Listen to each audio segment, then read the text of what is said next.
Bonsoir tout le monde! Bienvenue à Personne n'en parle, un podcast éducatif, préventif et informatif sur l'usage de substances.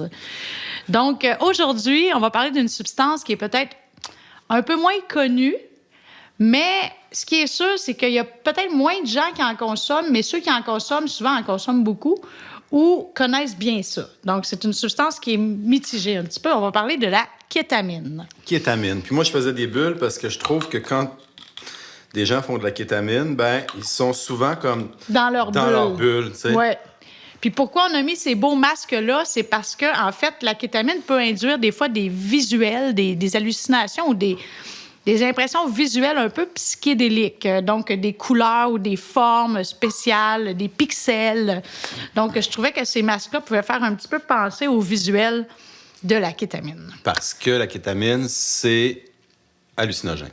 Ben, en fait, c'est classé dans c'est un anesthésique dissociatif. Qu'est-ce que c'est ça, l'anesthésique dissociatif? Ça nous permet de dire, en fait, quelle est la première indication de la kétamine. Est-ce que tu sais dans quel contexte la kétamine a été synthétisée? Bien, dans quel contexte synthétisé? Est-ce que ça répondait? Je pense que c'est un analgésique, tu l'as dit? Oui, anesthésique dissociatif. Anesthésique, parce qu'il y a une différence entre analgésique et anesthésique. Oui, un analgésique, ça enlève la douleur. Un anesthésique, ça nous empêche de sentir les choses. Donc? Ça gèle le corps. Fait que la kétamine, c'est ça que ça fait. Tout à fait. En fait, la kétamine a été utilisée à l'époque de la deuxième... pas de la Deuxième Guerre mondiale, mais... dans la guerre du Vietnam, chez les gens qui se faisaient démembrer. Donc, les gens, mettons, qui recevaient une grenade puis qui n'avaient plus de jambes, bien, on les soulageait immédiatement avec de la kétamine pour qu'ils soient anesthésiés et donc qu'ils ne sentent plus la douleur. Mais OK. Premier usage de la kétamine, oui, c'est ça. C'est un sur anesthésiant. Les chantiers de guerre. Autre usage, c'est en anesthésie. Je peux même vous donner mon exemple personnel. Moi, j'ai été opérée au pied il y a plusieurs années de ça pour des hallux valgus, là, des oignons. Là, j'avais les pieds croches. Et j'avais demandé à l'anesthésiste de ne pas être endormie. Pas parce que je voulais sentir la chirurgie, mais je voulais pas avoir d'anesthésie générale. Alors, l'anesthésiste m'a anesthésiée avec de la kétamine. OK, donc ça permet d'éviter l'anesthésie envahissante, générale. Oui. OK, Et ça anesthésie localement. Oui, il m'avait donné d'autres choses que de la kétamine, mais il m'a d'abord donné de la kétamine. J'ai ressenti l'effet de la kétamine en salle d'opération et ensuite, il m'a donné probablement du Versed, un benzo ou du fentanyl, un opioïde. Tu sais, il a mélangé avec d'autres choses, mais je peux juste vous dire qu'ils m'ont scié les 2 pieds et je n'ai rien senti. OK? Fait que j'étais anesthésiée. C'est pas utilisé aussi dans le monde vétérinaire pour les animaux? Tout à fait. La kétamine est un anesthésiant qui est très populaire pour les chevaux ou les... imagine un gros animal là, qu'il faut que tu fasses coucher. Essaye de faire coucher un cheval, toi. Oublie ça. Ouais. Mais même les chats, ils vont être opérés les des fois chiens, debout. non? Oui, les chats aussi. Ça va être on dit des fois de la catamine pour faire des jokes avec ça. Donc oui, ça peut être utilisé en médecine vétérinaire pour les chats, les chevaux, etc. C'est utilisé en médecine humaine aussi pour l'anesthésie par l'anesthésiste. Donc dans ce temps-là, c'est disponible sous forme de liquide, du kétalor, ou il y en a d'autres sortes. Là, c'est utilisé en anesthésie dans tous les pays. C'est injecté à ce moment-là? Oui, c'est intraveineux dans ce temps-là. OK.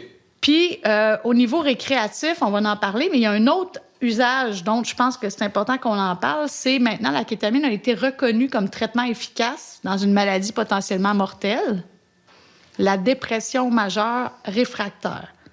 Est-ce que tu sais c'est quoi une dépression majeure réfractaire?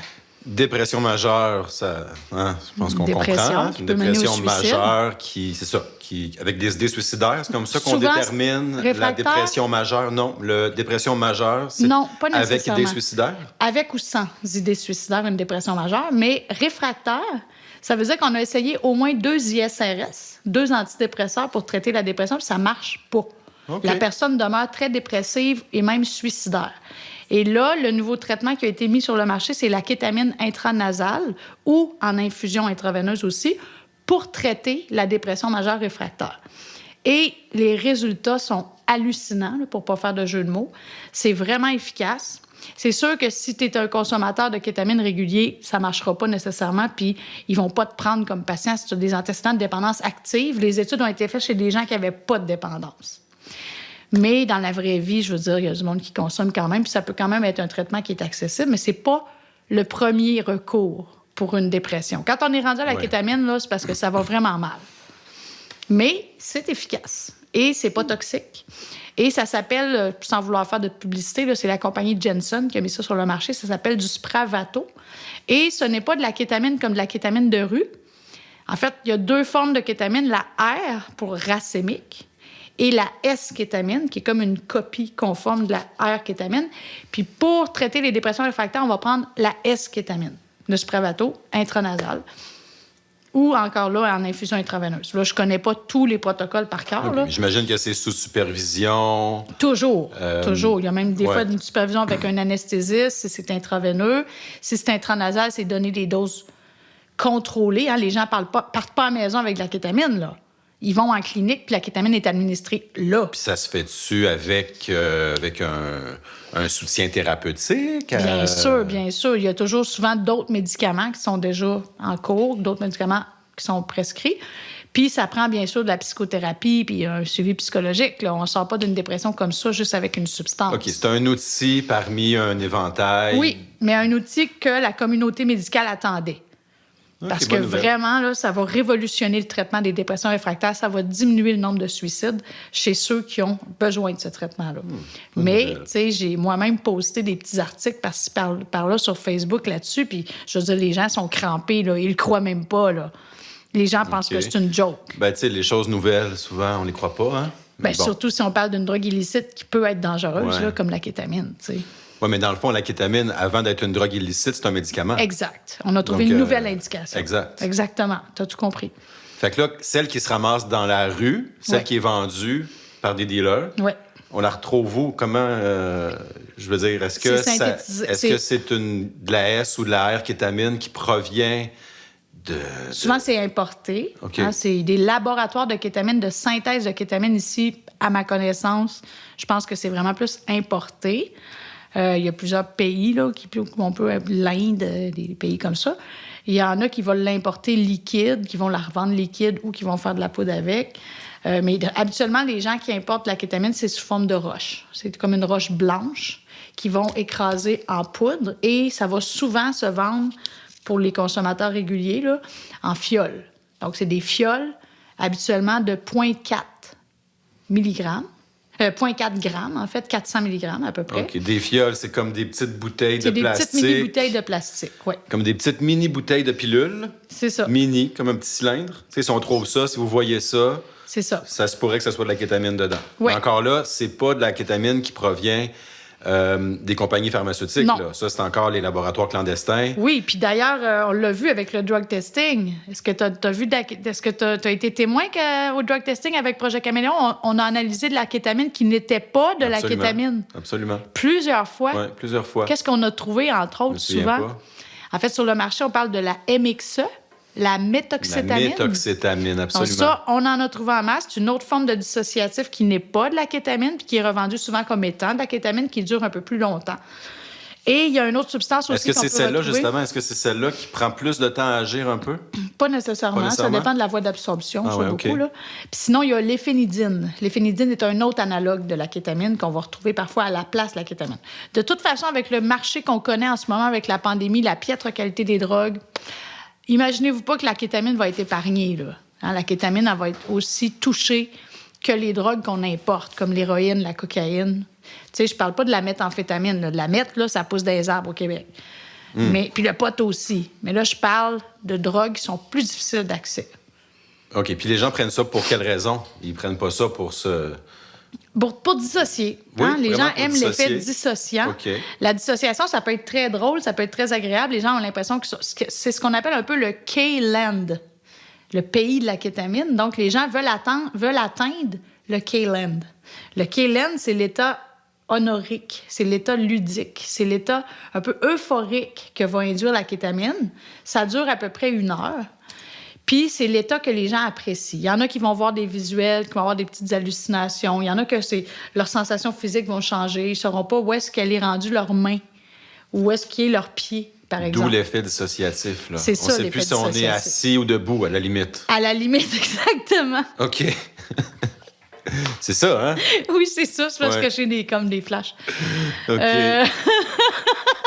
Excusez. C'est ça, les gens ne savent plus trop dans quelle position ils sont. Ça peut être dangereux, ça? Ben oui, en fait, la kétamine, là, comme toutes les autres substances, c'est vraiment, mais vraiment une substance à ne pas consommer seule. Seule? À moins que vous soyez bien habitué, vous êtes dépendant, tolérant, là, mais la kétamine, c'est à consommer avec des gens de confiance. De confiance. Puis, dans un endroit de confiance dans aussi. Un endroit sécuritaire. Vous ne faites pas ça à côté d'une cage d'escalier, là. Oui. Hein? Puis, la kétamine va induire beaucoup de troubles de coordination puis de mouvement aussi. Les gens ne sont pas toujours capables de marcher sur la kétamine. Il y en a que oui. C'est sûr, si tu fais 2 speeds avant, tu prends un peu de quai, tu vas danser. Mais quelqu'un qui prendrait juste de la kétamine, à la limite, qui n'en a jamais pris, faites pas ça tout seul, parce que ça peut être très risqué. Par contre, est-ce qu'on peut mourir d'une surdose de kétamine? Ça prendrait beaucoup de nez. Ah, bon. Ça prendrait 6 nez, peut-être. Ah, bon. Tu sais, qu'il faudrait qu'ils soient tous pleins. Okay. En fait, c'est ça. Attention, par exemple, si vous combinez la kétamine, qui a quand même un effet dépresseur, avec l'alcool, les opioïdes, les benzos ou le GHB, watch out. Parce que toutes ces drogues-là, c'est aussi des dépresseurs. Oui. Fait que là, si vous additionnez les dépresseurs, ben oui, la kétamine peut vous mener dans le trouble. Puis, généralement, est-ce que les gens mélangent quand ils prennent de la kétamine? Souvent. C'est quand même rare, les gens qui font de la kétamine en mono, là, c'est surtout les gens dépendants. Mais associé avec un stimulant, pas associé avec un autre dépresseur. Bien, les gens vont beaucoup combiner la kétamine avec la MDMA ou avec le speed ou même avec la cocaïne. La kétamine consommée en même temps que la cocaïne, ça a un nom. Est-ce que tu sais comment on appelle ça? Tu sais pas ça? Non. Des cakes. Ah, OK. T'as jamais entendu ça? Ça oui, s'appelle bien là, des t'en cakes parles maintenant, oui. Ou ça me dit du quelque chose. CK, comme Calvin Klein. OK, C'est CK. Donc, CK, c'est cocaine kétamine. Puis, Puis ça, c'est sniffé? C'est prisé, devrais-je dire? Prisé, bien sûr. Hein? Prisé? Alors, la kétamine, ça se présente sous forme d'une poudre blanche et identique à la cocaïne. D'ailleurs, tu as sûrement déjà entendu des anecdotes de gens qui se sont fait avoir, qui pensaient sniffer de la coke, qui ont fait de la K, puis finalement, ils n'ont pas aimé ça. Ou ils ont aimé ça, arrivé, ça dépend. Au même titre que quelqu'un qui pense faire de la K, qui fait de la coke, ce ne sera pas du tout l'effet qu'il voulait non plus. Parce qu'il n'y a pas un effet stimulant, là. Bien, ça peut avoir un effet stimulant. Ça dépend de chaque personne, puis ça dépend du dosage, puis ça dépend si tu as mélangé avec d'autres choses. Puis mais à la base, de la pureté puis de ce qu'il y a dedans aussi. Mais à la base, c'est plus qu'une drogue qui écrase. Si c'est pris tout seul, c'est plus une drogue que les gens vont s'allonger par terre, vont peut-être halluciner, penser, parler, chiller ensemble. Si tu as pris du speed avant, oui, ça se peut que ça te fasse danser et que ce soit très agréable, ça se peut. La MDMA aussi, ça se peut. Mais si tu es sous puis tu t'en vas faire de la quai, je vois pas l'intérêt. Puis ça coûte quand même cher, de la kétamine. Hein? Ça coûte à peu près le même prix que la cocaïne. Ouais, une fiole se vend 35 à 40 $. Puis tu disais c'est pour 0,4. 0,4 grammes. Fait qu'un gramme, c'est pas loin de 100 $. Puis une conso, c'est combien? Oh mon Dieu, ça, c'est la question qui tue.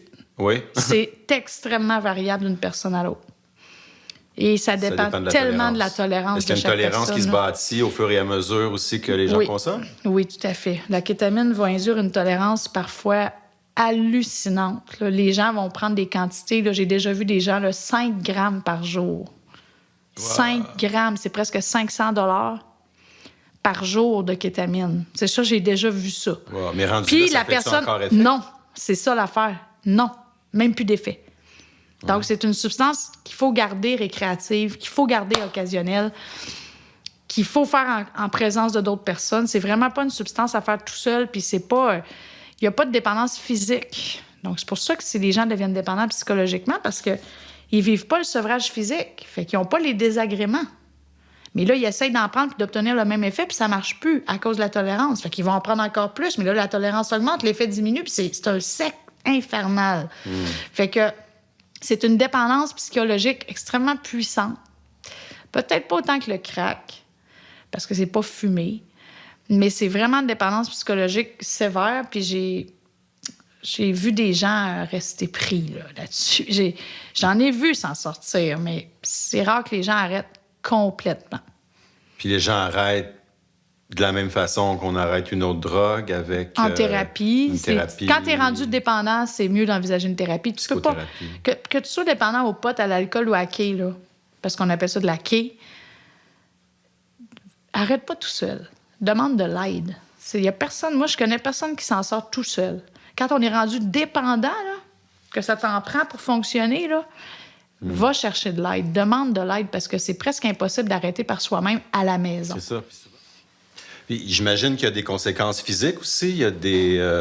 Il n'y en a pas beaucoup, mais il y en a une particulièrement dangereuse. C'est que la kétamine est très toxique pour la vessie.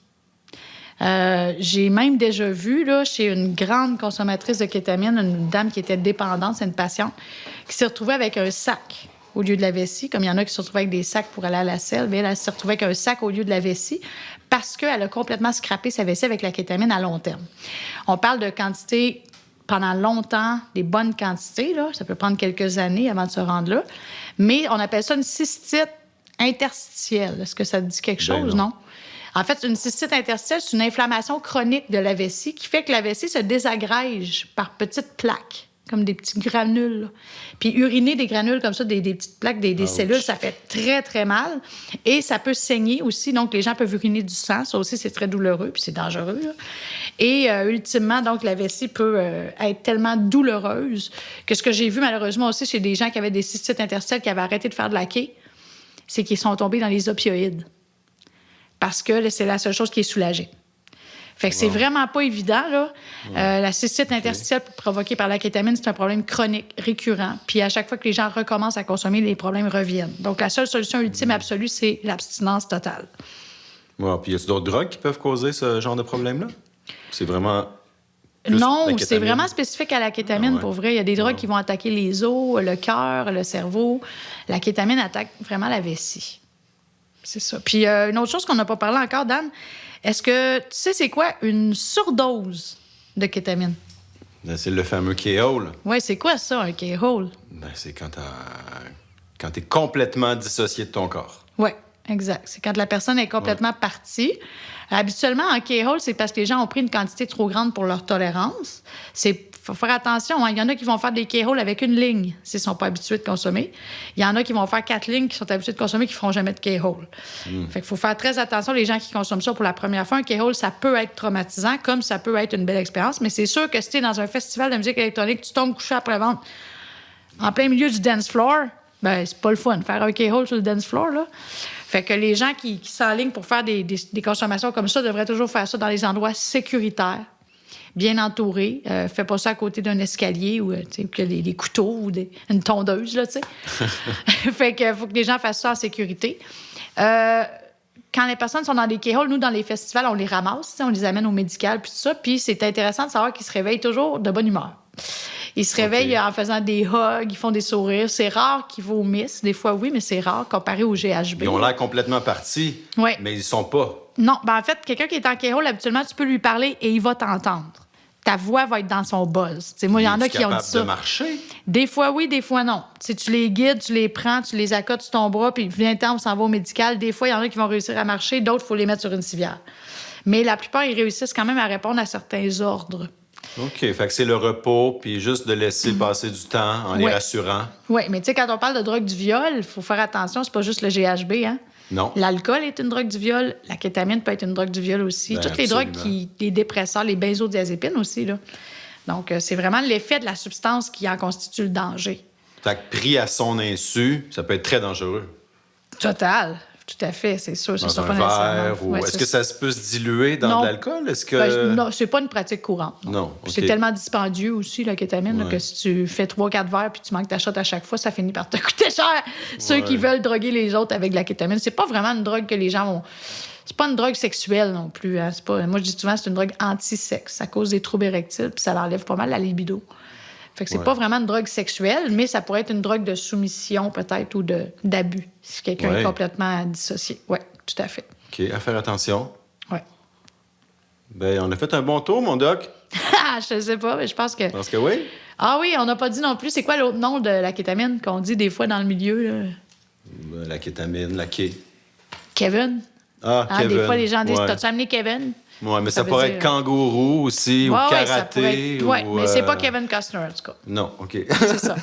Puis mélanger avec la coke, c'est soit du cake ou du CK. C'est ça. Fait que je pense que on a dit pas mal tout ce qu'on avait à vous dire sur la kétamine.